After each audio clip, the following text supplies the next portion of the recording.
Wabarakatuh. Shalom, Om Swastiastu, Namo Buddhaya, salam kebajikan. Selamat siang para peserta webinar yang terhormat. Saya harap semua dalam keadaan sehat dan semangat untuk mendapatkan wawasan baru pada sesi siang hari ini. Senang sekali saya Yuki Alfandari, Ketua Departemen Pengembangan Pembangunan Nasional Sektor Regional BPP HIPMI, akan memandu jalannya acara webinar pada siang hari ini yang memiliki tema yang lumayan menarik, yaitu bijak mengatur arus kas perusahaan dengan fasilitas pembiayaan.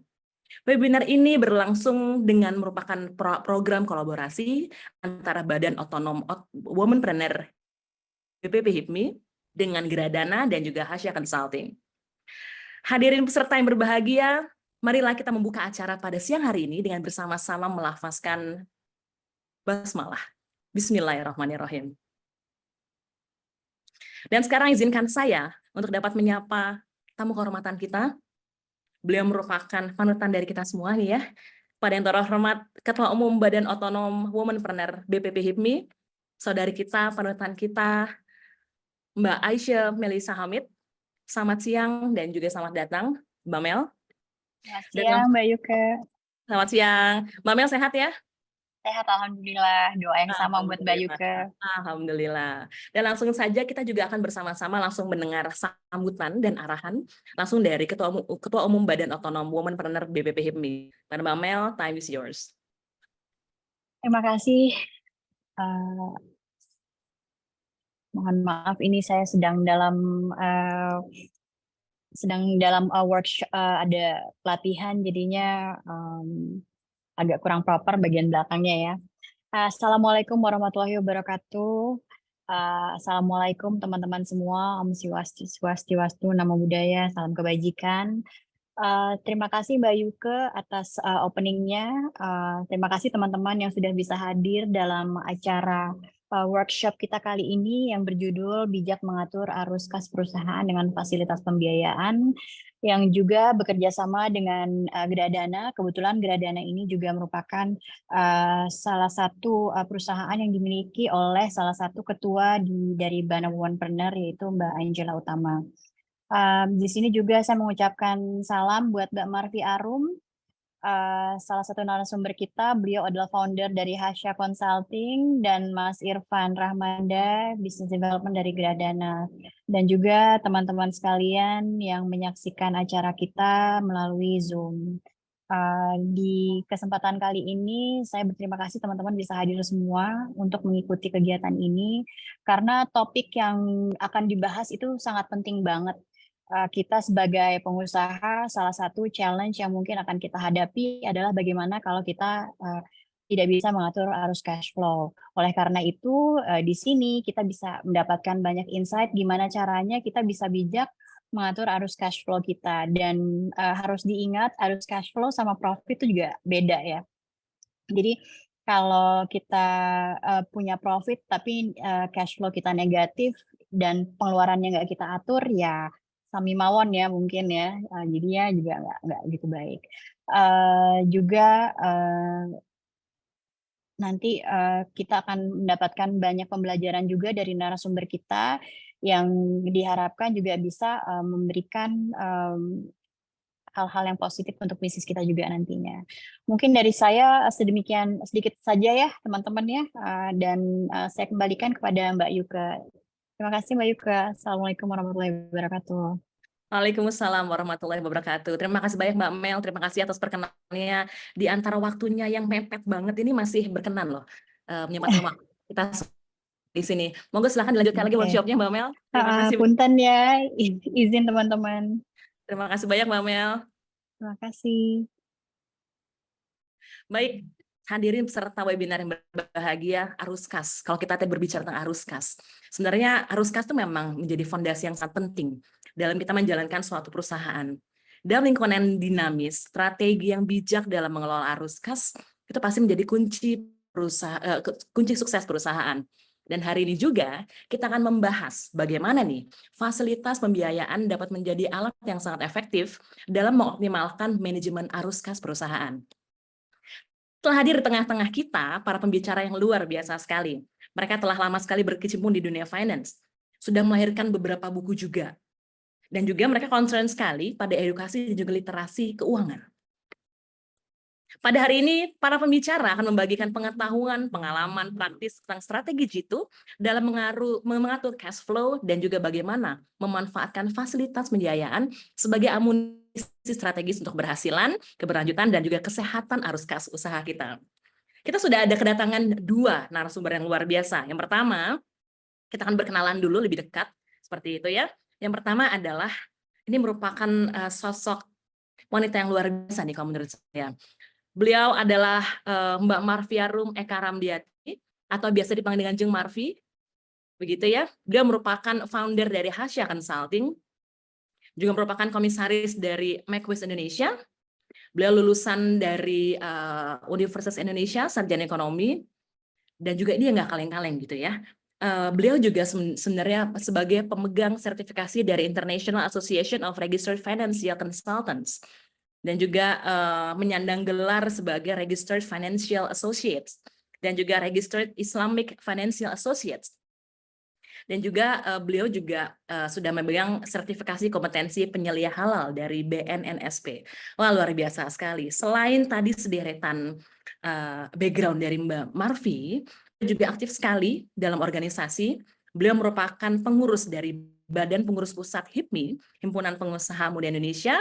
Dia juga aktif dalam masyarakat ekonomi syariah dan juga sebagai pengurus dari Ikatan Cendekiawan Muslim Indonesia. Selain berorganisasi, makanya tadi saya bilang itu sangat tidak kaleng-kaleng gitu ya, nggak kaleng-kaleng banget, karena beliau juga sudah merilis 2 buku, yang keduanya dirilis di tahun yang sama pada tahun 2022, yaitu buku yang pertama adalah Semua Bisa Kaya, dan juga yang kedua adalah Knockout 2. Luar biasa sekali, nanti kita bakal dapat materi yang daging banget nih dari Mbak Marfi. Kemudian ada pembicara yang kedua, yaitu Mas Irfan Rahmanda. Beliau lulusan dari Universitas Pajajaran Bandung, majoring in Financial Management. Beliau merupakan Business Development Manager dari Gradana. Baiklah, jadi tanpa basa-basi lagi, mari kita mulai perjalanan ini untuk mengeksplorasi cara bijak mengatur arus kas perusahaan dengan memanfaatkan fasilitas pembiayaan. Saya yakin setiap materi yang akan dibagikan pada sesi ini akan menjadi bekal berharga bagi kita semua. Sebelum kita mendengarkan presentasi dari para pembicara, ingatlah bahwa partisipasi aktif dari Anda, para peserta, sangat kami harapkan. Jangan ragu untuk mengajukan pertanyaan nanti di sesi tanya jawab, dan juga berbagi pengalaman Anda melalui fitur chat di kolom komentar. Baiklah, kita langsung saja ke narasumber pertama. Kita akan langsung mendengarkan banyak sekali insight-insight menarik dari Mbak Marfi. Langsung saja, Mbak Marfi, time is yours. Ya, terima kasih Mbak Yuke. Assalamualaikum warahmatullahi wabarakatuh. Waalaikumsalam warahmatullahi wabarakatuh. Ya, selamat siang semuanya. Alhamdulillah kita hari ini bisa bareng-bareng berkumpul untuk sama-sama belajar tentang bagaimana mengatur arus kas perusahaan, dan tentunya dalam kesempatan ini kita juga sama-sama diskusi ya. Selain kita belajar, kita juga bisa berdiskusi, bisa sharing pengalaman juga mungkin tentang bagaimana mengatur arus kas perusahaan. Perkenalkan, nama saya Marfiarum Eka Ramdiati, salah satu founder Hasya Consulting yang insya Allah juga bergerak di literasi keuangan, baik keuangan personal maupun keuangan perusahaan. Nah, mungkin slide-nya sudah bisa di-share Mbak, atau share screen dari saya ya.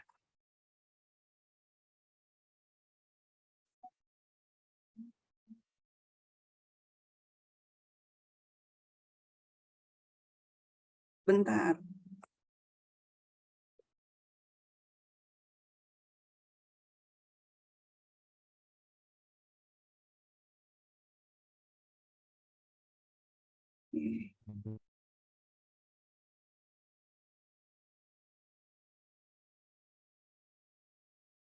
Oke.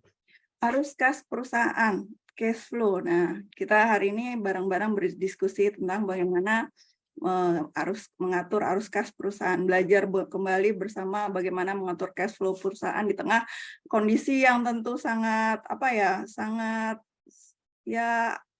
ketidakpastian ya, setelah kita menjalankan ekonomi politikan pemilu. Terus juga di depan juga kita ke depan akan menghadapi bulan Ramadan yang di mana tentunya akan mengganggu efektivitas perusahaan kita ya gitu. Lanjut Mbak.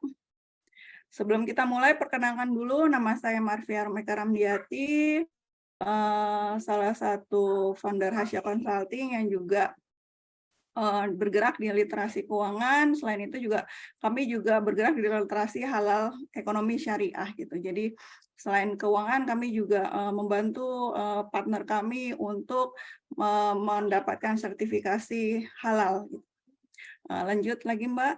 Nah, sekarang kita diskusi bareng-bareng, mungkin ada yang mau open mic, silakan, ada yang sudah mengetahui apa sih itu cash flow gitu.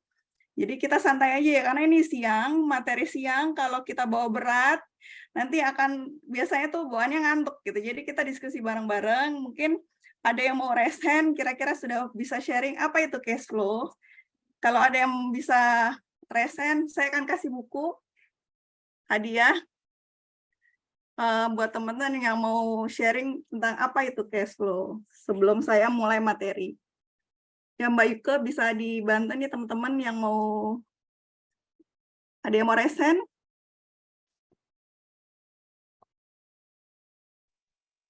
Apa itu cash flow? Kita biar nggak ngantuk ya, jadi mungkin ada yang sudah tahu apa itu cash flow, bisa sharing? Bisa Mbak. Boleh, silakan Mbak. Silakan Mas. Siapa tuh Mas, siapa? Oke, mungkin sedikit ya mengenai cash flow. Cash flow itu kalau menurut saya ya itu laporan keuangan untuk melacak setiap pemasukan dan pengeluaran serta untuk menganalisa apakah perusahaan itu mengalami penurunan atau kenaikan. Gitu Mbak. Siap, mantap sekali. Mas Handiansyah ya, Mas Handiansyah Dion ya. Boleh, nanti di Japri alamatnya ya, Mas Handiansyah, saya kasih buku, Semua Bisa Kaya dari saya. Siap Mbak. Untuk door prize yang hari ini gitu. Jadi biar nggak ngantuk ya. Siap. Oke, lanjut. Ya, tadi Mas Handiansyah mengatakan bahwa cash flow itu adalah bagaimana mengatur masukan dan pengeluaran. Lanjut, Mbak. Ya.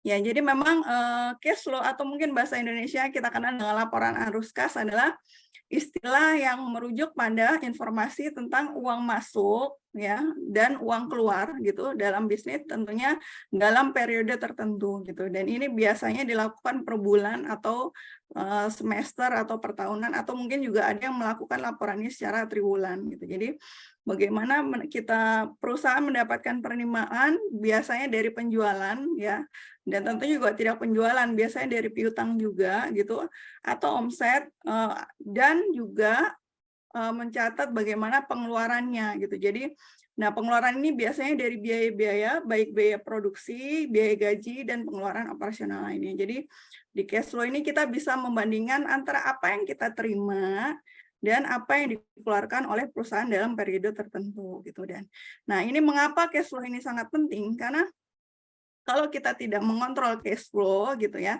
tentunya akan kita mendapatkan kesulitan antara adanya ketidakseimbangan antara uang masuk dan uang keluar gitu. Lanjut Mbak. Nah, di sini yang kita lihat di laporan cash flow ini adalah salah satunya adalah arus kas masuk ya, inflow gitu, apa aja yang kita terima gitu, biasanya berupa penerimaan baik dari penjualan atau dari piutang atau masukan dari yang lainnya.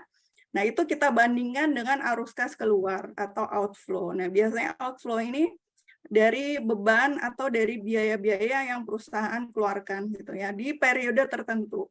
Nah, kita membandingkan antara uang masuk dan uang keluar. Lanjut, Mbak. Lanjut. Nah, baiknya cash flow ini nilainya positif ya. Jadi, kalau uang masuk lebih banyak dibandingkan uang keluar gitu, itu nilainya positif, dan kita berharap bahwa cash flow perusahaan itu selalu nilainya adalah positif gitu ya. Karena kalau memang sudah nilainya negatif, itu tandanya kalau tandanya sudah negatif, itu tandanya sudah tidak sehat perusahaan kita. Walaupun sebenarnya ada trik-trik tertentu yang biasanya kadang-kadang kita melakukan perbaikan-perbaikan kalau memang kondisi kita tidak negatif, di mana perusahaan kita uang keluarnya jauh lebih besar daripada uang masuk gitu ya. Lanjut. Nah, pentingnya cash flow apa ya? Pentingnya cash flow itu biasanya yang pertama adalah kita melihat kelangsungan operasional bisnis kita gitu. Bagaimana kita bisa menjaga operasional bisnis kita gitu. Karena kalau kita sudah mengalami negatif akan mengganggu. Tentunya selain mengganggu operasional, ini juga akan mengganggu keberlangsungan perusahaan kita di masa yang akan datang. Yang kedua adalah kita juga bisa melihat bagaimana ketika kita ingin berinvestasi atau kita ingin melakukan pertumbuhan terhadap bisnis gitu. Jadi kalau ingin perusahaan yang berkembang, kita harus melihat dari sisi cash flow-nya apakah positif atau negatif. Yang ketiga juga pentingnya cash flow ini gitu, melihat kemampuan untuk membayar kewajiban perusahaan kita. Apakah posisinya aman atau tidak gitu. Karena kalau cash flow-nya negatif tentunya akan mengganggu kemampuan kita untuk membayar utang atau kewajiban-kewajiban baik yang saat ini ataupun yang akan datang gitu. Begitu. Lanjut. Nah, ada 4 komponen di dalam cash flow yang bisa kita lihat di sini, yaitu operational cash flow, investment activities cash, atau finance activities cash, atau information supplementary. Nah, keempat ini adalah komponen yang sangat penting dalam kita membuat laporan cash flow. Lanjut, Mbak. Nah, yang pertama operating cash flow. Apa ya operating cash flow? Nah, di sini yang dilakukan dalam melakukan pelaporan operating cash flow adalah bagaimana kita membandingkan antara pendapatan dan pengeluaran terkait aktivitas operasional perusahaan gitu ya. Seperti penjualan, tagihan, biaya produksi dan modal kerja gitu. Jadi sehari-hari kita melihat cash flow perusahaan ini dari operating cash flow gitu ya. Berapa yang kita dapatkan dan dibandingkan dengan yang dikeluarkan gitu. Lanjut. Yang kedua adalah investment activities cash, yaitu pengeluaran pendapatan dari aktivitas investasi mulai dari pembelian aset perusahaan atau kita memberi bahan mesin segala macam, obligasi atau ekspansi bisnis lainnya. Lanjut. Finance activities cash flow yaitu dana bersih perusahaan yang berkaitan dengan pemasukan dari misalnya kita menjual saham, utang ataupun dividen. Lanjut lagi. Nah, ini adalah informasi tambahan yang bisa kita peroleh dengan information supplementary dari cash flow yang juga menjadi masukan kita untuk mengambil keputusan, yaitu bagaimana kita memiliki beban bunga atau pendapatan pajak yang dibayarkan pada laporannya. Begitu, lanjut. Nah, cash flow ini sangat penting ya, penting sekali gitu. Jadi bagaikan aliran darah dalam perusahaan ya. Kalau di manusia itu kita aktivitasnya itu melalui aliran darah dalam segenap tubuh kita. Nah, begitu juga dengan perusahaan gitu ya. Kalau aliran darahnya sudah mampet atau tidak sehat, maka perusahaan ini bisa dikatakan juga tidak sehat ya. Jadi mempengaruhi sisi bisnisnya, mempengaruhi finance-nya, juga bisa kadang-kadang cash flow ini juga bisa mempengaruhi pendapatan kita gitu. Jadi ada opportunity yang kemudian kita tidak bisa mendapatkan karena cash flow kita ini bermasalah gitu. Nah, juga kalau sudah opportunity itu kita tidak dapatkan, ini akan mengganggu sekali dengan profit perusahaan yang didapatkan. Juga mengganggu sekali operasional perusahaan gitu. Lanjut. Nah, ini salah satu contoh sederhana cash flow laporan arus kas dari direct method, yaitu bagaimana uang masuk dari pendapatan, misalnya contoh 6.500.000 belum, Mbak? Belum, masih tadi. Nah, dari 6 juta itu uang masuk yang kita terima, kita bandingkan dengan uang pembayaran keluar gitu ya, ke vendor atau ke operasional perusahaan gitu. Ini contoh sederhana dari laporan arus kas. Jadi cash flow-nya di sini kita bisa dilihat positif ya. Walaupun nilainya juga sangat kecil. Nah, kita mulai dari yang kecil ya. Kalau dari yang kecil kita tidak tidak bisa mengaturnya gitu, bagaimana ketika cash flow kita mulai menggulung-gulung menjadi besar gitu. Nah, jadi begitu juga dengan kalau positif kita bisa menjaga cash flow kita tetap positif gitu. Itu akan jauh lebih baik daripada nanti ketika suatu saat kita merasakan ada yang tidak baik menjadi negatif, dan itu harus dijaga terus-menerus gitu. Lanjut. Nah, saya berikan beberapa tips optimasi cash flow, yaitu bagaimana kita memaksimalkan supaya cash flow kita terus berkembang ya, terlepas dari profitabilitas yang nanti diperoleh oleh perusahaan gitu ya. Jadi ada beberapa metode atau beberapa trik gitu yang membuat memang cash flow kita bisa menjadi maksimal gitu ya. Lanjut. Yang pertama adalah perencanaan anggaran gitu. Baiknya sebelum kita melakukan aktivitas, kita membuat perencanaan anggaran ya, baik dari sisi laba rugi atau pendapatan, ataupun kira-kira per bulan aktivitas yang kita lakukan itu seperti apa gitu ya. Jadi baiknya ini anggaran yang kita buat ini secara rinci gitu ya. Jadi kira-kira di bulan ini mendapatkan pendapatan berapa gitu ya, misalnya secara periodik kita buat selama sebulan gitu. Nah, setiap bulan di awal kita lakukan rencana anggaran ya, berapa kira-kira pendapatan yang kita peroleh gitu, dan kita juga bisa memprediksi berapa pengeluaran yang akan kita keluarkan di periode yang sama gitu. Kita rencanakan benar-benar gitu supaya nanti pada pelaksanaannya cash flow ini sesuai dengan rencana yang kita jalankan gitu. Jadi kita juga membuat strategi-strategi tertentu dengan membuat anggaran ini supaya cash flow yang kita jalankan ini bisa menjadi positif gitu. Jadi kita bisa menjadi jauh lebih bijak dan menghindari pengeluaran yang tidak terduga dalam menjalankan operasional perusahaan. Lanjut. Nah, ini juga salah satunya ada trik bagaimana kita menarik cash flow konsumen jauh lebih cepat di awal gitu. Jadi coba kita lakukan memperjelas pembayaran baik kontrak atau perjanjian dengan konsumen gitu ya.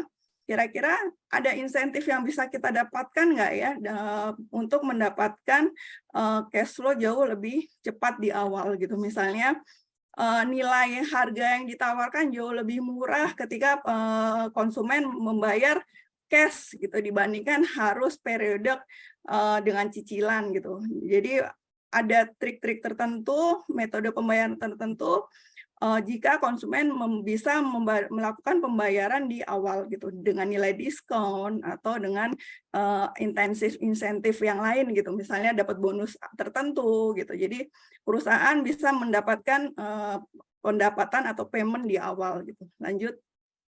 Lalu selanjutnya juga memberikan fasilitas pembayaran gitu, misalnya kita salah satunya alternatifnya adalah biasanya kita bekerja sama dengan kartu kredit gitu atau payment gateway yang lainnya yang dimana konsumen ini juga bisa membayar jauh lebih cepat gitu. Jadi kita bisa menerima pembayaran lebih cepat gitu dibandingkan dengan langsung ke konsumen gitu ya. Salah satunya memang yang saat ini bisa digunakan adalah kita bekerja sama dengan perusahaan-perusahaan seperti kartu kredit atau lembaga keuangan lainnya. Jadi yang kita peroleh ini juga bisa mendapatkan lebih cepat gitu dibandingkan dengan langsung ke konsumen. Lanjut. Nah, yang selanjutnya juga trik yang bisa kita lakukan adalah manajemen persediaan. Jadi persediaan kita lakukan dengan efisien gitu. Jadi bagaimana stok yang ada itu benar-benar harus kita treatment dengan baik ya. Jadi mana yang fast moving atau yang memang lama kita pilih benar-benar gitu. Jadi misalnya kita usaha baju, pakaian A jauh lebih cepat pergerakannya, mungkin stoknya jauh lebih banyak gitu. Jangan sampai kita nyetok yang justru tidak cepat gitu, nanti cash flow-nya juga akan terganggu gitu. Selain itu juga mungkin dengan stok yang banyak juga akan bisa menghasilkan biaya yang juga sangat besar gitu ya. Jadi harusnya kita cuman simpan berapa gitu, perlu gudang yang sangat kecil gitu, tapi karena stoknya banyak gitu dan ternyata juga stoknya juga bukan yang fast moving gitu, otomatis beban yang kalau dikeluarkan oleh perusahaan itu juga jadi lebih besar gitu ya. Jadi manajemen persediaan ini juga harus benar-benar di treatment dengan baik gitu. Jadi agar tidak mengganggu perusahaan tadi, mengganggu percepatan stok mana yang jauh lebih cepat dan yang tidak, dan juga dengan beban penyimpanan gitu yang lebih besar. Itu salah satu poinnya gitu. Lanjut. Yang juga tidak kalah penting adalah bagaimana kita merencanakan strategi marketing yang baik gitu. Ya mungkin salah satunya adalah dengan multi saluran gitu mempengaruhi gitu, jangan dengan banyak reseller mempengaruhi percepatan penjualan kita gitu. Yang tadinya mungkin kita juga menjual sendiri gitu, tapi dengan kita membuka open reseller dengan beberapa partner gitu, jadi mempercepat penjualan kita, juga mempercepat dengan cash flow kita. Nah, selain itu juga strategi marketing juga mempengaruhi jika memang bagaimana beban-beban marketing ini mana yang tepat gitu. Jangan sampai kita mengeluarkan biaya marketing yang memang hasilnya tidak maksimal gitu. Jadi rencana strategi marketing ini juga harus benar-benar dianalisa dengan baik gitu. Kita memilih mana berikan di mana yang jauh lebih tepat gitu. Tentunya ini juga akan mempengaruhi cash flow perusahaan kita gitu. Lanjut. Nah, ini salah satunya juga adalah bagaimana mengendalikan biaya gitu. Nah, kita harus benar-benar memilih biaya-biaya yang efektif gitu. Jadi mana yang ya mungkin salah satunya dengan anggaran tadi ya, kita memilih biaya-biaya yang memang penting dan coba dicari benar-benar di skip biaya-biaya yang tidak efisien gitu. Jadi ini dapat diidentifikasikan di area mana biaya dapat dikurangi tanpa juga mengorbankan kualitas atau efektivitas perusahaan. Jadi coba di breakdown biaya-biaya mana yang memang penting dan yang tidak penting mungkin kita bisa skip gitu. Jadi kita fokus ke biaya-biaya memang yang benar-benar bisa menjaga efektivitas usaha kita gitu. Lanjut. Nah, ini juga nggak kalah penting ya buat konsumen-konsumen kita yang minta payment-nya tempo gitu ya.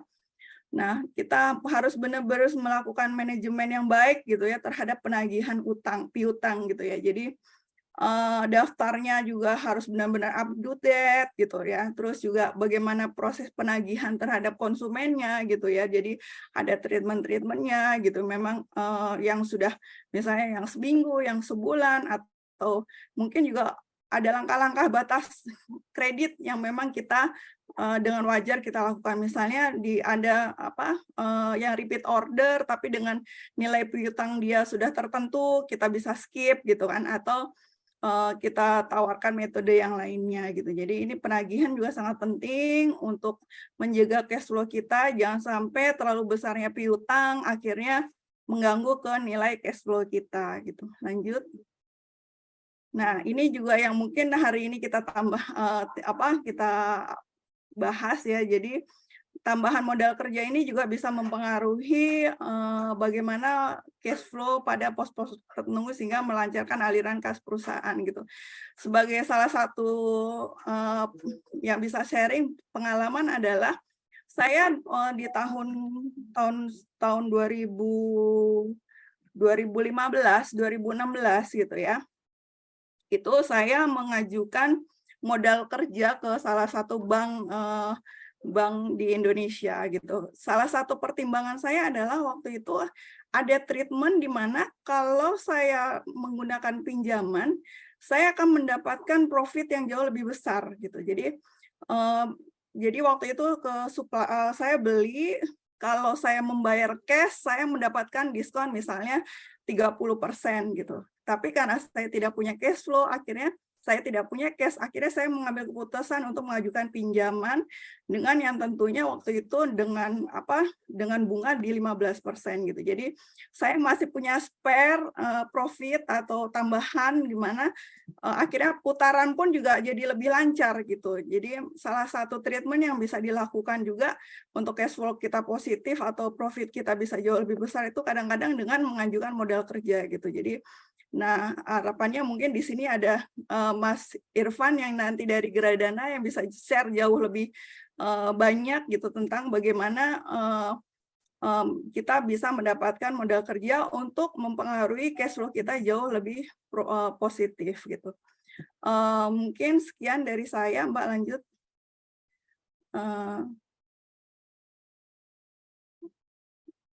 Lanjut, Mbak. Nah, sekian dari saya. Terima kasih atas kesempatan untuk materi hari ini. Nanti kita akan diskusi jauh lebih dalam buat teman-teman yang mungkin ada tanya jawab atau bisa saling berbagi gitu ya, bagaimana tentang cash flow perusahaan. Dari saya sekian. Semoga bermanfaat. Be smart, wealthy today, and achieve financial freedom. Terima kasih. Assalamualaikum warahmatullahi wabarakatuh. Waalaikumsalam. Waalaikumsalam warahmatullahi wabarakatuh. Quote-nya keren loh. Semoga bermanfaat, be smart, wealthy today, and achieve financial freedom. Ah, cakep sekali. Ini fotonya juga cakep banget, foto baru kayak ini Mbak Marvi nih. Baik, terima kasih banyak Mbak Marvi, Jeng Marvi, terima kasih banyak. Itu tadi pemaparan dari narasumber kita yang pertama, isinya sih daging semua gitu ya. Tapi Mbak Marvi, sebelum nanti kita akan ada sesi tanya jawab. Ya. Untuk seluruh peserta nanti di akhir sesi setelah pemaparan dari Mas Irfan. Cuma saya mau colongan dulu deh, satu pertanyaan dari saya pribadi gitu ya. Menurut Mbak Marvi gini, kalau tadi kan disampaikan oleh Mbak Marvi bahwa kita tuh diinformasikan sama Mbak Marvi bagaimana cara kita untuk membuat arus kas ini biar menjadi arus kas itu yang baik gitu ya. Arus kasnya biar bisa positif, arus kasnya biar bisa mantap lah gitu ya. Tapi gimana caranya Mbak Marvi untuk kita memperbaiki arus kas yang ternyata udah keburu nggak sehat nih. Jadi arus kasnya udah nggak bener gitu. Dan gimana cara kita untuk bisa mengembalikannya ke dalam posisi yang seharusnya seperti itu. Ini pertanyaan colongan ya Mbak ya. Oke. Jadi salah satu yang sebelum kita melakukan keputusan bagaimana strategi untuk membuat cash flow kita menjadi positif, kita harus membreakdown dulu Mbak Yuko gitu. Jadi benar-benar kita teliti kira-kira pendapatan yang masih bisa maksimal kita peroleh itu yang mana gitu. Kita breakdown. Selain pendapatan tuh biasanya kita juga mungkin kecolongan di piutang, Mbak. Jadi banyaknya piutang-piutang yang tak tertagih. Nah, kita buat strategi untuk menarik piutang-piutang ini supaya kita mendapatkan inflow ya, uang masuk gitu. Itu dari sisi inflow gitu. Jadi pertama pendapatan, strategi pendapatan bagaimana coba kita naikkan, terus juga strategi terhadap manajemen piutang tadi gitu ya. Bagaimana piutang-piutang yang mengendap gitu, yang mau nggak mau kadang-kadang walaupun kita mungkin sudah rugi, tapi bagaimana treatment supaya piutang ini kita tawarkan lah misalnya, ayo Pak kalau memang dalam waktu sekian sudah dibayarkan kita tambahin treatment khusus gitu, ada bonus khusus gitu. Jadi ya ini balik lagi ke negosiasi ke konsumen ya gitu. Itu dari sisi inflow. Kalau dari sisi outflow-nya gitu, mau nggak mau kita harus biaya-biaya yang dikeluarkan, kewajiban-kewajiban yang dikeluarkan, kita breakdown ulang juga gitu. Ini mana yang benar-benar masih bisa kita pertahankan dan masih dan harus di skip. Dan kadang-kadang untuk membuat arus kas ini menjadi positif, kita ada treatment yang kadang-kadang ekstrim. Contohnya mau nggak mau, misalnya karena biaya kita besar, mau nggak mau kita harus mengurangi tenaga, gitu. Jadi ada SDM yang kita mau nggak mau kita kurangi, gitu. Jadi kalau sudah terlanjur ada strategi ekstrim juga, misalnya selain itu juga yang tadinya kita nyewa, gitu, nyewa tempat, mau nggak mau kita pindah ke tempat yang tertentu atau kita beralokasi di tempat kita sendiri gitu. Jadi kalau sudah terlanjur parah tuh biasanya setelah kita breakdown gitu antara pendapatan dan pengeluaran, untuk ngeluarinnya itu juga ada strategi yang ekstrim yang bisa kita lakukan gitu. Jadi mau nggak mau kadang-kadang beratnya di situ tuh Mbak Yuke gitu. Kita udah terlanjur dengan zona nyaman tapi kondisi sudah negatif, mau nggak mau kita diberikan tantangan untuk mengambil keputusan yang ekstrim untuk membuat cash flow kita kembali positif gitu. Jadi ya beratnya tuh kadang-kadang di situ Mbak Yuke. Bagaimana kita ngambil keputusan yang sangat berat, yang mau nggak mau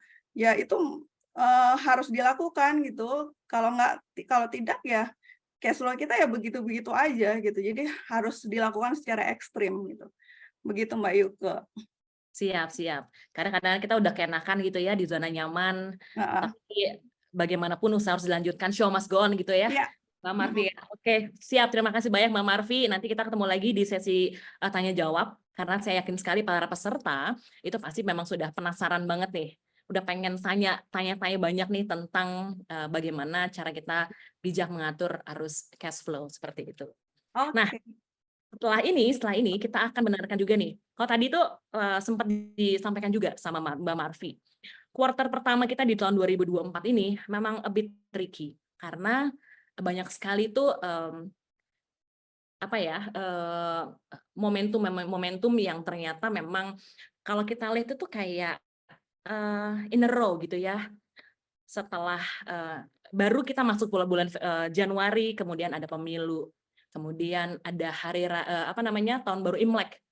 Kemudian sebentar lagi kita akan menghadapi bulan suci Ramadan, yang kemudian juga akan disusul juga dengan Hari Raya Idul Fitri. Yang pasti itu kalau misalnya kita sebagai pengusaha, itu sebenarnya itu deg-degser gitu ya, ngeri-ngeri sedap gitu. Karena kita juga harus membayangkan bahwa dengan termin waktu yang sangat singkat ini, kita sudah kehilangan banyak sekali momen waktu produktif untuk usaha kita.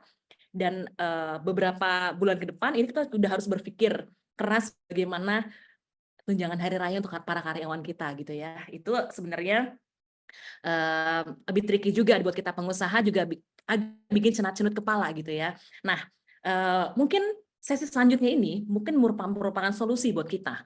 Bagaimana cara kita untuk bisa memanfaatkan beberapa fasilitas pembiayaan untuk mengatasi situasi tricky seperti ini. Langsung saja kita undang dengan hormat kepada Mas Irfan Rahmanda selaku Business Development Manager dari Gradana. Silakan Mas Irfan. Oke, terima kasih Mbak Yuke, Mbak Marfi. Tadi materinya benar-benar berisi ya gitu. Tadi banyak hal menarik sih terkait dengan cash flow gitu. Mungkin banyak dari Bapak Ibu pengusaha juga tidak terlalu menempatkan perhatian penuh pada cash flow ya. Tapi ternyata setelah dengar dari materinya Mbak Marfi ternyata penting banget gitu kan cash flow. Kalau tadi diibaratkan darah untuk manusia gitu. Kurang dikit aja bisa pusing gitu kita kan, apalagi usaha ya. Gitu kan, kebanyakan pun juga kadang-kadang pusing nih kan, karena kan kebanyakan cash flow uangnya numpuk, uangnya nggak kerja nih. Sementara kan yang namanya pegawai harus digaji terus gitu kan, yang namanya biaya-biaya overhead, listrik dan lain harus jalan terus gitu. Nah, mungkin sebelum masuk ke materi, saya mau izin untuk memperkenalkan diri. Nama saya Irfan Rahmanda. Di sini saya sebagai Business Development Manager dari Gradana. Gitu. Nah, tadi di dalam materinya Mbak Marfi disebutkan ya beberapa solusi untuk menjaga cash flow, salah satunya dengan lembaga pembiayaan. Saya izin share screen terkait dengan materi yang akan saya sampaikan.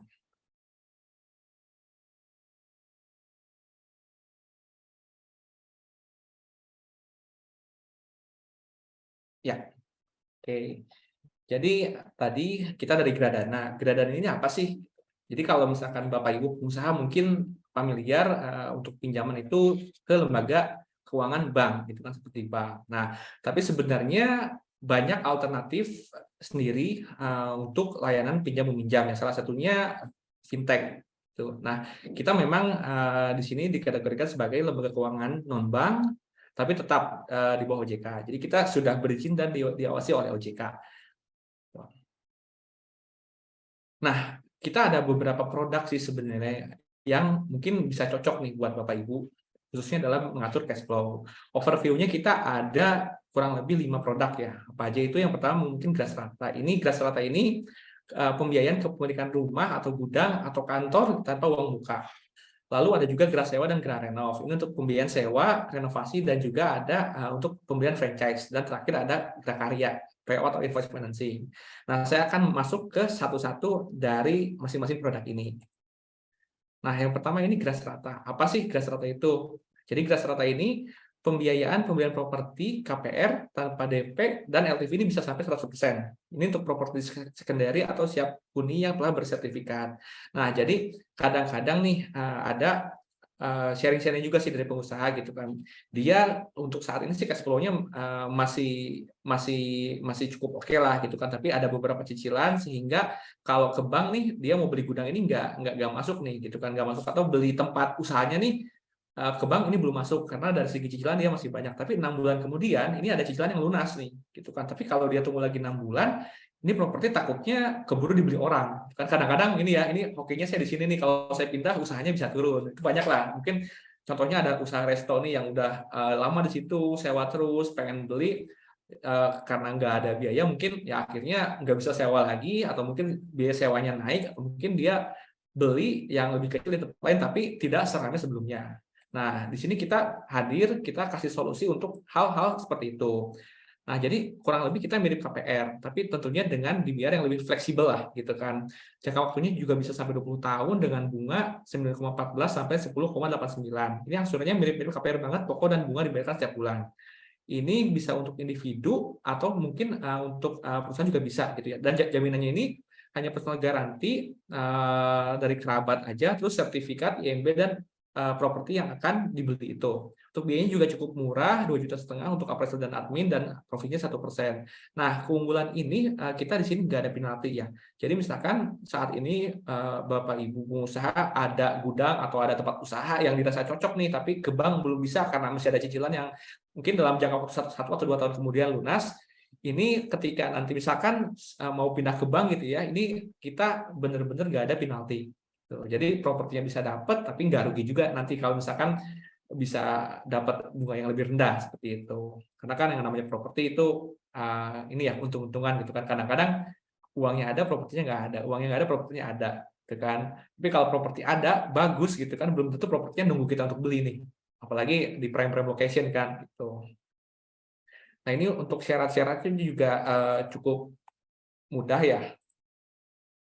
Ini kalau untuk individu karyawan ini kurang lebih ya KTP, NPWP, kartu keluarga, surat nikah, kalau sudah menikah, ID card kantornya, keterangan kerja, bukti penghasilan, dan terus juga properti yang mau dibelinya seperti apa. Ini kalau untuk wira swasta juga kurang lebih sama, bedanya karena wira swasta ini kan pengusaha ya. Jadi yang tadinya rekening koran atau apa namanya bukti penghasilan itu mungkin bisa diganti dengan legalitas perusahaannya, terus laporan cash flow, laporan keuangan perusahaan, itu kita mintakan. Nah, yang kedua ini ada produk sewa dan renov. Kalau di Indonesia, ini umumnya kalau kita sewa nih, sewa kantor, rumah, sewa apapun itulah yang berbasis properti, itu jarang yang bisa bulanan, kecuali kosan kali ya. Gitu kan. Nah, biasanya nih kalau untuk lokasi-lokasi yang bagus, kantor, atau mungkin bahkan kalau kita bicara Indomaret atau Alfamart itu kan itu sewanya minimal 5 tahun dan itu harus dibayar di depan gitu kan. Sementara untuk cash flow pengusaha itu kan cukup berat ya untuk bayar sewa di depan 1 tahun, 2 tahun, bahkan sampai 5 tahun itu kan. Istilahnya kalau ada uang kan ini bisa diputar dulu lah daripada kita bayar sewa kan. Nah, kita menawarkan solusi untuk pembiayaan sewa. Jadi nanti untuk sewa ini kita akan bayar full kepada pemilik properti. Nah, Bapak Ibu cukup bayar bulanan ke Gradana gitu. Jadi Bapak Ibu secara cash flow bisa mengatur arus kasnya bisa aman dan bisa juga untuk bayar sewa gitu. Dan yang kedua juga ada Gra Renov nih. Renovasi juga kadang-kadang suka lupa nih gitu kan. Kita kadang-kadang lupa hitung biaya renovasi. Tiba-tiba ada yang rusak, tiba-tiba udah jelek nih tempatnya. Terus kita mau renovasi, ini kayak ayam dulu, telur dulu nih, nunggu uangnya ada atau renov dulu. Kadang-kadang kalau nunggu uangnya ada, mungkin gara-gara tempatnya jelek, customer nggak pada datang gitu kan. Tapi kalau kita renov dulu, uangnya nanti ya kita kelabakan gitu ya untuk renovasi. Nah, kita juga menawarkan solusi untuk biaya renovasi. Jadi ini renovasi ini bisa untuk renovasi kantor, renovasi tempat usaha, renovasi gudang, itu bisa. Nah, ini untuk detailnya, untuk jangka waktu bisa sampai dengan 24 bulan. Jadi kalau misalkan renovasi atau sewa tadi, kita bayar sekaligus kepada vendor renovasi dan juga pemilik properti, Bapak Ibu cukup cicil ke kita maksimal 24 bulan. Ini untuk rate-nya juga cukup rendah ya, 17,5% per tahun atau 1,45% per bulan. Ini untuk angsuran, pokok dan bunga dibayar setiap bulan. Ini bisa untuk individu, jadi kalau misalkan Bapak Ibu pengusaha individu ini bisa juga, untuk perusahaan juga ini bisa. Minimal beroperasi selama sudah 2 tahun ya. Lalu untuk jaminan juga kita di sini tidak perlu jaminan fixed aset. Nah, jadi di sini keunggulan kita dan fleksibilitas kita, kalau Bapak Ibu nggak punya fixed aset itu nggak perlu khawatir, kita bisa. Jaminannya hanya perlu personal garanti dari keluarga tidak serumah untuk pengajuan individu atau personal garanti dari pemilik saham untuk badan usaha. Dan juga khusus untuk badan usaha ini kita akan mintakan cek atau giro mundur selama jangka waktu cicilan. Gitu. Dan biayanya juga cukup murah ya. Biayanya hanya ada biaya admin aja 350.000 dan provisi 3%. Nah, ini kalau untuk syarat-syarat dokumennya kurang lebih mirip-mirip sih ya. Kalau untuk individu atau karyawan, ini perlu data diri, KTP, NPWP, kartu keluarga, surat nikah, ID card, surat keterangan kerja, rekening iuran dan tabungan 3 bulan terakhir, terus KTP personal garantinya, terus surat sewa properti, perjanjian sewa menyewanya, itu untuk sewa properti ya. Atau ya kalau misalkan untuk renovasi, itu kita mintakan kontrak dengan vendor renovasinya. Kalau ini syarat-syarat untuk wira swasta dan badan hukum, kurang lebih sama sih. Jadi ada data legalitas sama data keuangan yang kita mintakan. Nah, ini yang terakhir ini lagi hits-hitsnya nih, gitu. Dan ini juga mungkin banyak lah Bapak Ibu pengusaha yang perlu gitu ya. Jadi yang terakhir kita ada produk gerak karya, ini pembiayaan modal kerja jangka pendek berdasarkan SPK atau PO atau invoice gitu. Jadi kalau Bapak Ibu ada SPK, PO atau invoice itu bisa dijadikan jaminan lah gitu, istilahnya jaminan untuk pembiayaan modal kerja. Nah, jadi kadang-kadang kan kalau yang namanya pengusaha kita dengan customer pasti jualan mungkin nggak semua cash to cash, nggak semuanya ada barang ada uang. Di beberapa kondisi karena udah langganan atau untuk menggait banyak pelanggan, kita ada ketentuan tenor gitu kan, TOP bisa 2 bulan, 3 bulan, 4 bulan, atau Bapak Ibu yang biasa dealing dengan BUMN gitu kan, itu bahkan bisa sampai 4 bulan, 5 bulan, 6 bulan gitu kan. Tapi selama 6 bulan itu apakah kita harus stuck gitu kan? Kita sudah bekerja gitu kan, tapi pembayaran masuk 6 bulan. Sementara kan pasti pada saat kerja selesai sampai dengan kerjaan dibayarkan, itu kan kita perlu operational cost lah untuk gaji dan lain-lain. Dan bahkan juga ada beberapa mungkin SPK atau PO yang masuk lagi gitu kan. Ini kalau kita nunggu pembayaran dari customer tempo ini kan cukup berat juga ya gitu kan. Di satu sisi kita nggak bisa gerak, tapi di satu sisi juga kita mungkin harus melewatkan banyak peluang lah kalau kita misalkan nggak ambil juga. Tapi kalau kita ambil juga uangnya dari mana kan, karena customer belum pada bayar gitu kan. Nah, jadi gerak karya ini kita bisa mencairkan atau memberikan modal kerja itu berdasarkan invoice atau piutang usaha gitu yang belum dibayarkan maksimal 6 bulan.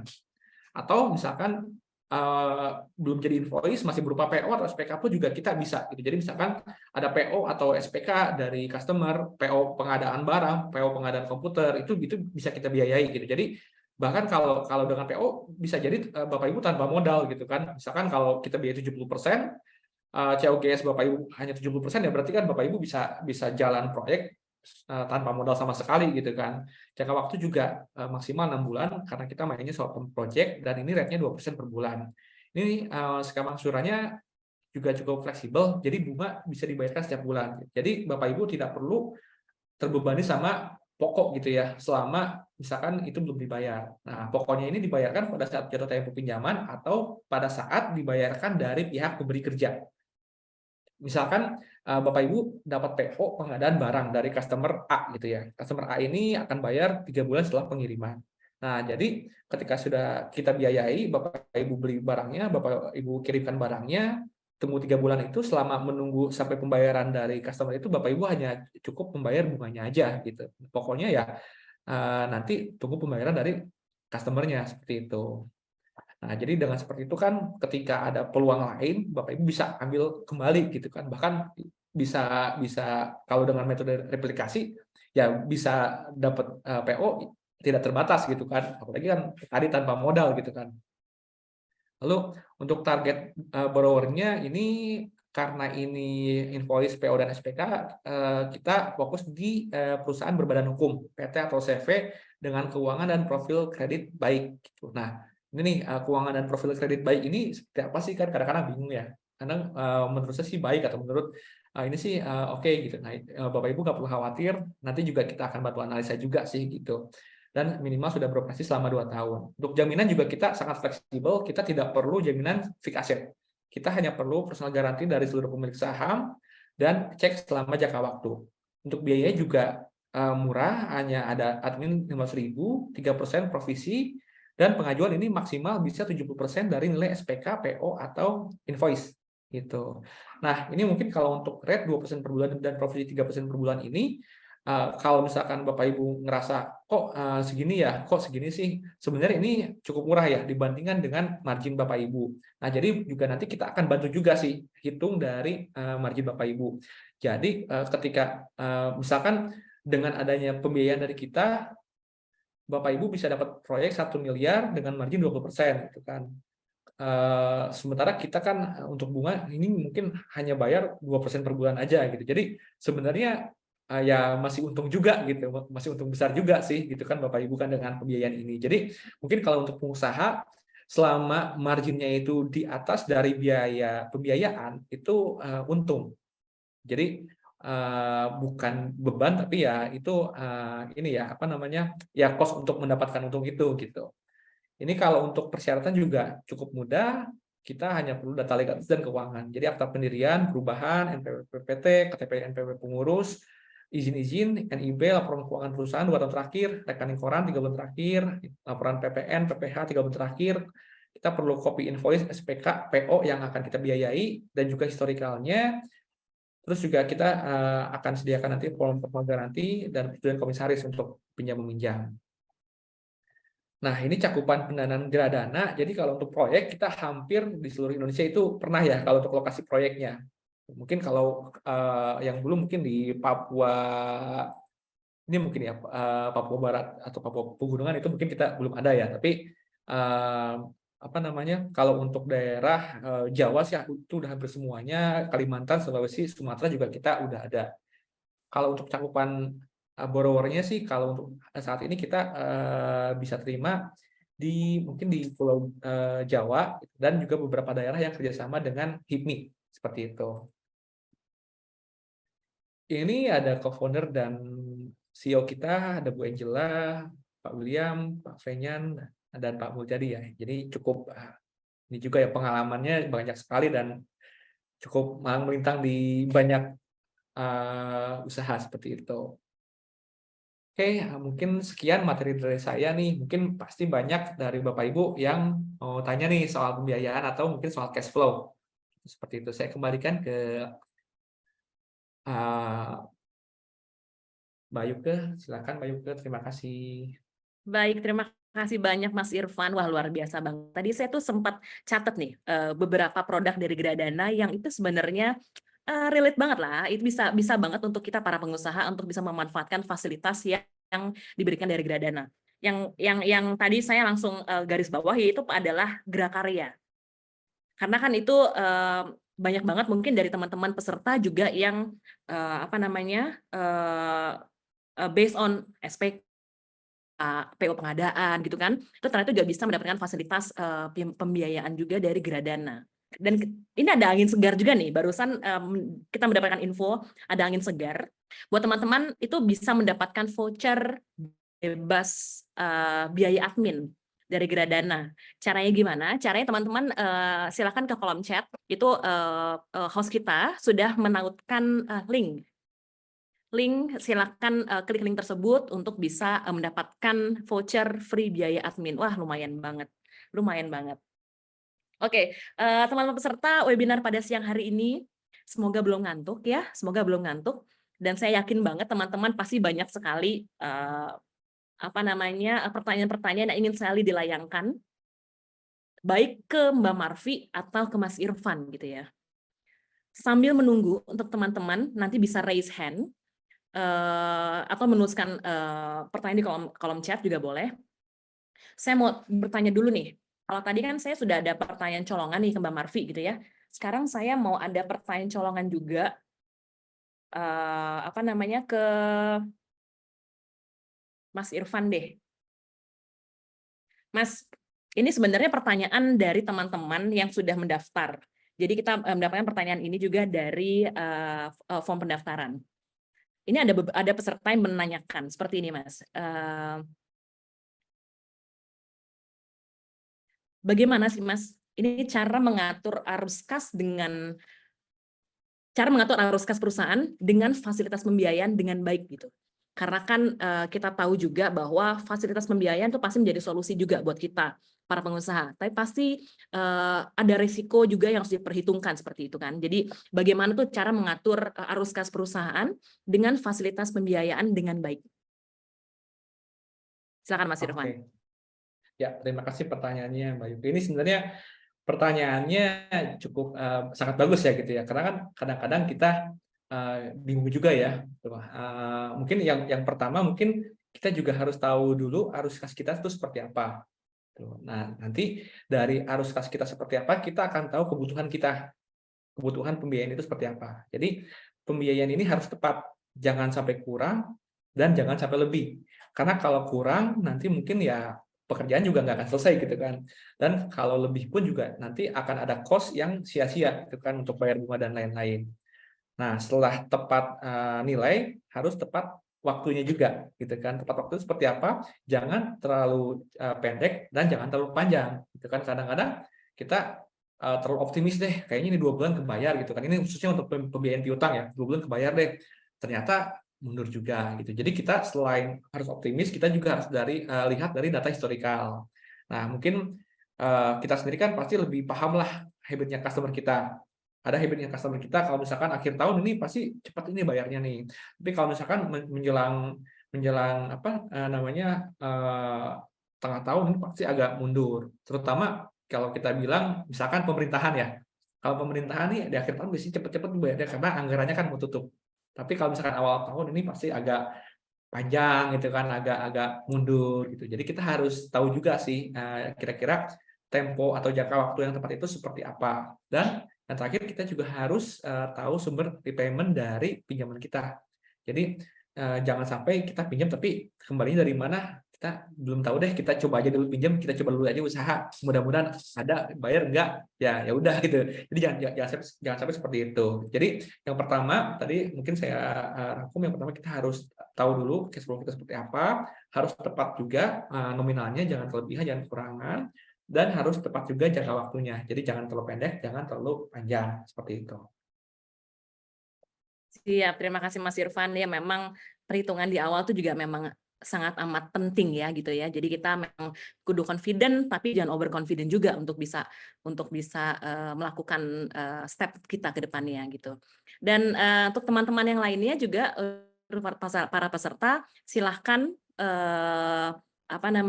boleh raise hand untuk bertanya karena masih tersedia 2 buku lagi. Masih tersedia 2 buku lagi hasil dari Mbak Marfi nih. Beliau menyiapkan 2 buku lagi khusus untuk penanya yang melakukan raise hand gitu ya. Jadi ini masih ada 2 buku lagi. Silakan teman-teman apabila ingin bertanya silakan mengaktifkan fitur raise hand-nya. Nah, sambil menunggu teman-teman yang mengaktifkan fitur raise hand-nya, saya sekarang mau bertanya nih ke Mbak Marfi nih. Ini juga salah satu pertanyaan yang dilayangkan oleh peserta melalui form registrasi. Mbak Marfi, ini pertanyaan gini, bagaimana nih cara mengatur cash flow untuk perusahaan startup? Karena kan kita juga tahu seperti perusahaan startup itu kan biasanya belum ada modal besar atau dana lebih gitu ya. Gimana cara maintenance-nya, Mbak? Silakan Mbak Marfi. Oke, nah perusahaan startup ini memang ngeri-ngeri sedap ya gitu. Kalau kita salah melangkah, kadang-kadang pengaruh juga ke perkembangan perusahaan ke depan gitu. Jadi yang pertama memang kita membuat budgeting dengan sangat-sangat apa ya, sangat-sangat detail gitu ya terhadap apa jalannya operasional perusahaan kita gitu kan.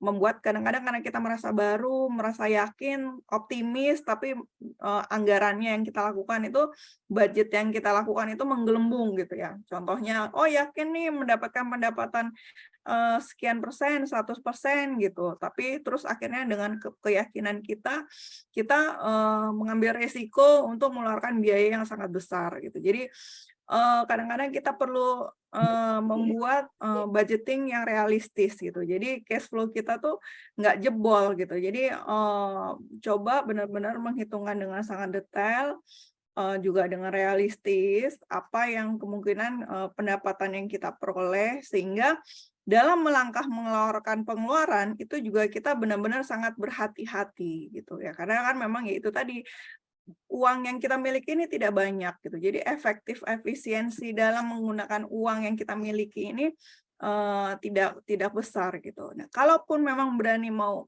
explore lebih, boleh sih kita menggunakan dana pihak ketiga. Tapi ya balik lagi, resikonya itu jauh lebih besar gitu ya. Pertama, mau nggak mau kita harus ada resiko bagi hasil atau bunga mungkin yang kita keluarkan. Jadi biaya pun jauh lebih besar gitu. Dan satu lagi pun, bagaimana resiko gagal bayar juga gitu ke pihak ketiga gitu. Itu juga harus diperhitungkan dengan sangat. Jadi coba membuat perencanaan yang sangat-sangat realistis ya, jangan menggebu-gebu, karena biasanya salah satu yang apa ya, yang selalu menjadi awal kegagalan startup adalah terlalu yakin, terlalu menggebu-gebu gitu ya. Padahal realistisnya tidak seperti itu gitu. Kita coba lihat di pasar marketingnya berapa, benar-benar diterima tuh berapa gitu. Jadi coba jauh lebih realistis, begitu Mbak Yuko. Baik, terima kasih banyak Mbak Marfi. Nah, sekarang ini sudah ada yang raise hand nih. Ada ini saya nggak tahu, manggilnya Ibu Sri Dia Adika atau Kakak atau apa ya? Silakan, Kakak Sri Adia Adika. Silakan boleh open mic-nya untuk bertanya langsung. Boleh ke Mbak Marfi ataupun juga boleh ke Mas Irfan. Halo, selamat sore Ibu. Selamat sore. Oh, ini berarti kakak nih, Kakak Sri. Suara saya memang seperti ini, kayak anak kecil ya. Silakan, mau bertanya dengan siapa? Iya, perkenalkan saya Sri Wahyuni dari Spektru Dia Adika Utama. Jadi setiap bulan itu Bu, saya mau tanya ke Ibu Marfi terutama untuk materi cash flow-nya. Jadi setiap bulan itu kita sudah melakukan perencanaan cash flow sebetulnya Bu, terhadap yang inflow dan outflow-nya gitu. Cuma saya tuh berdasarkan perencanaan penyusunan inflow dan outflow-nya itu tergantung dengan jatuh tempo customer dan vendor, sama kewajiban-kewajiban lain seperti angsuran dan cicilan-cicilan perusahaan. Nah, namanya angsuran, terus kita juga punya berhutang dengan vendor, itu kan sudah pasti harus wajib dilunasi gitu ya, Bu. Nah, sementara inflow-nya ini yang kadang inflow banyak list-nya, tapi memang kadang customer-nya yang gimana ya, dia nggak konfirmasi apapun, tapi kita tetap nunggu pembayaran dia, tiba-tiba di hari Jumat, di akhir minggu, tiba-tiba nggak bayar, dan itu besar gitu jumlahnya, itu otomatis pasti ngerusak cash flow kan Bu gitu. Itu agak itu mungkin dihadapi semua bagian keuangan sepertinya di perusahaan. Maksudku tadi sih sudah disebutkan ya untuk tipsnya untuk optimasi cash flow-nya. Cuman maksudnya sebagai pribadi yang baik kita menghadapi situasinya tuh seperti apa gitu. Karena kan kita juga ini kan ada kerja sama vendor gitu. Itu sih Bu, makasih. Baik, silakan Mbak Marfi. Yang pertama mungkin yang bisa dilakukan, ini agak berisik nggak ya? Karena azan di sini Mbak Yuko kencang sekali ya. Masih jelas kok, masih jelas. Masih jelas ya, oke.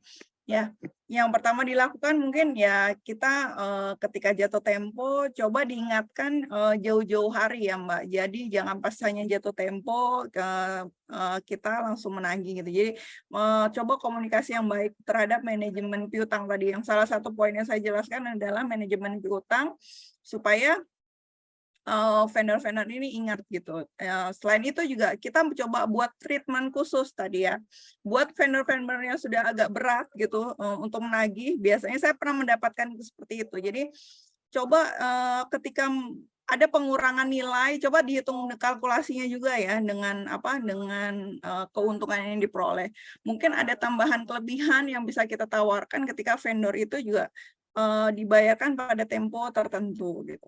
Itu yang kedua. Yang ketiga, mau nggak mau memang untuk kesehatan cash flow kita punya dana cadangan, Mbak. Dana cadangan yang memang harus kita spare setiap bulannya. Jadi dana cadangan dari perusahaan kita ya. Jadi ketika kita bermasalah, kita bisa menggunakan dana cadangan tersebut. Tapi ketika kita sudah mendapatkan dana cadangan itu ditutup kembali gitu. Jadi kita menggunakan dana cadangan dari internal. Dan yang terakhir mungkin sebagai alternatifnya tadi itu adalah kita menggunakan dana cadangan pihak ketiga. Yang salah satunya mungkin yang sudah dijelaskan oleh Mas Irfan tadi dengan biaya invoice ya, job karya ya gitu. Itu juga bisa menjadi treatment untuk menjaga arus cash kita untuk membayar ke vendor gitu. Jadi 4 poin tadi yang bisa dijalankan treatment seperti itu gitu. Jadi supaya ke vendor juga kita tetap membayar tepat waktu gitu. Begitu Mbak siapa tadi, Mbak Dian ya?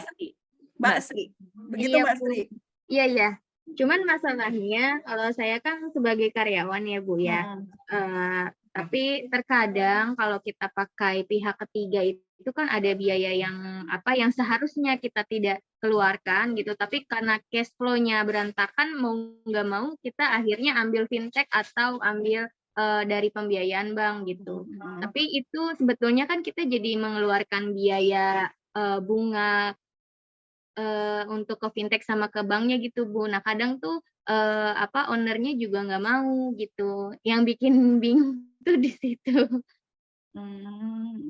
Ya memang harus dari margin yang kita peroleh memang harus ada spare itu Mbak gitu. Jadi mau nggak mau bagaimana kita ngadepin vendor atau mungkin vendor pun kadang-kadang ada treatment juga kan Mbak. Jadi yang saya rasakan waktu itu ketika saya ngambil vendor, kalau bayarnya lebih cepat dapat cash diskon cash sekian gitu. Nah itu spare itu tuh bisa digunakan untuk kita mengambil pembiayaan Mbak gitu. Jadi kalau kita ngambil barang cash, saya waktu itu kalau nggak salah dapat diskon 5%.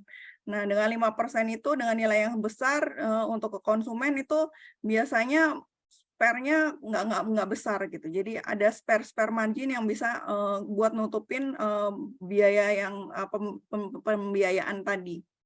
Begitu, Mbak. Baik, bagaimana Mbak Sri? Sudah. Baik. Terima kasih. Terima kasih banyak Mbak Sri, dan jangan lupa untuk bisa menuliskan alamat dan juga nomor telepon tertera mungkin ya untuk kita mengirimkan buku. Semua bisa kaya karangan dari Ibu Marvia. Baik, terima kasih Mbak Sri. Nah, ini sudah ada lagi nih yang raise hand. Kalau yang ini mah brother kita semua nih, brother. Ada Kakak Laode, silakan. Mau bertanya dengan siapa Kakak? Ya, Kak Yuke, sebelumnya mungkin keren nih teman-teman dari Bandung Womenpreneur. Jadi di sini kan ada Ketua Melisa lagi sekolah kayaknya beliau, makanya nggak sempat hadir. Terus terima kasih banyak buat ilmu dan pengalamannya tadi dari Mas Irfan sama Ibu Eka aja ya dipanggil ya? Atau Ibu apa sih? Punten Bu? Marvi. Biar lebih simpel. Oh, Ibu Marvi, oh siap. Saya tadi sepakat sekali izin mengulang kalimat dari Mas Irfan, kalau salah juga mohon dikoreksi. Jadi kalau kita mengambil pembiayaan jangan sampai lupa untuk mencari cadangan atau mencari dana yang untuk nanti untuk menutupi pembiayaan tersebut. Jangan sampai lebih besar pembiayaan ketimbang nanti untuk katakan untuk yang kita nanti ke depannya. Jadi supaya sudah ada memang dana untuk praktisi ketika nanti jatuh tempo untuk pembiayaan tersebut. Terus dari Ibu Marfi, izin Bu, Ibu ini bukunya mirip banget Bu sama teman saya namanya Pak Agus Surya Tanjung. Dia itu kurang lebih bukunya redaksinya karyawan bisa kaya. Kalau Ibu kan semua, jadi bukan hanya karyawan gitu. Oh, Itu kebetulan pertama. Pak Agus kenal dengan saya, Pak. Kita satu alma Oh mater.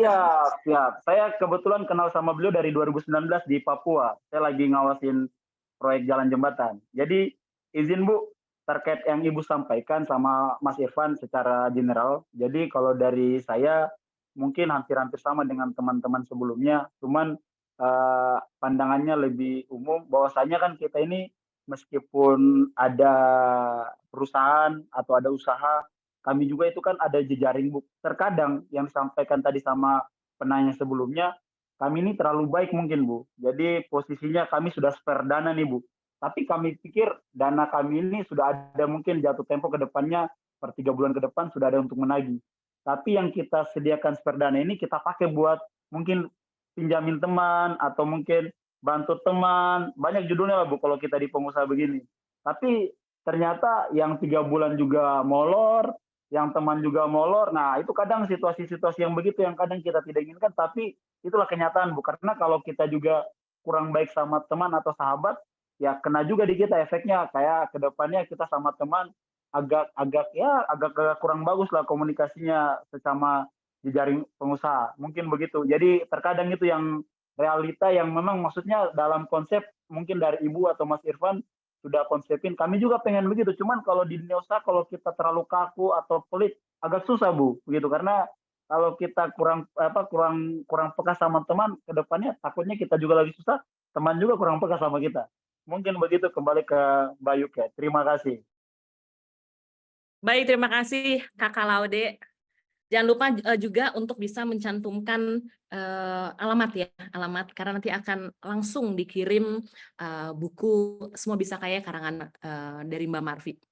Jadi tadi kalau tadi sudah ada dua orang penanya yang raise hand. Sekarang ini ada pertanyaan juga nih dari Handian Syahdion. Oh tadi Pak Dion yang tadi ya. Apakah bisa untuk wilayah Sumatera Utara, Medan, Riau, dan Kepri untuk mengajukan pembiayaan di Gradana? Mungkin ini ranahnya Mas Irfan ya, untuk bisa menjawab. Mangga Mas Irfan. Oke, mohon maaf, boleh sedikit diulang? Agak putus-putus. Oke. Pertanyaan dari Mas Handian Syahdion. Apakah bisa untuk di wilayah Sumatera Utara, Medan, Riau, Kepri untuk mengajukan pembiayaan di Gradana? Seperti itu, Mas. Oke. Jadi kalau untuk wilayah-wilayah tersebut, kalau misalkan khususnya nih untuk anggota HIPMI itu kita masih bisa provide seperti itu. Nah, kalau misalkan bukan, nah nanti kita kembalikan lagi ya. Kita memang tidak saklek, tapi kita juga akan lihat ya proyeknya seperti apa, sebesar apa, dan juga kebutuhannya juga mungkin seperti apa. Jadi kalau untuk wilayah sih sebenarnya mau dari wilayah manapun itu boleh sih, boleh submit aja dulu gitu. Nanti kita akan bantu semaksimal mungkin. Dan juga untuk apply ini kita tidak perlu datang langsung ke kantor kita, itu cukup dengan aplikasi pun juga bisa. Jadi misalkan Bapak Ibu mau coba apply gitu ya, atau misalkan hanya untuk konsul aja juga sebenarnya boleh ya gitu ya. Jadi nanti kalau misalkan via aplikasi itu bisa diinstal di Play Store atau App Store, itu cari aja Gradana, isi data, terus di situ bisa diajukan secara online gitu.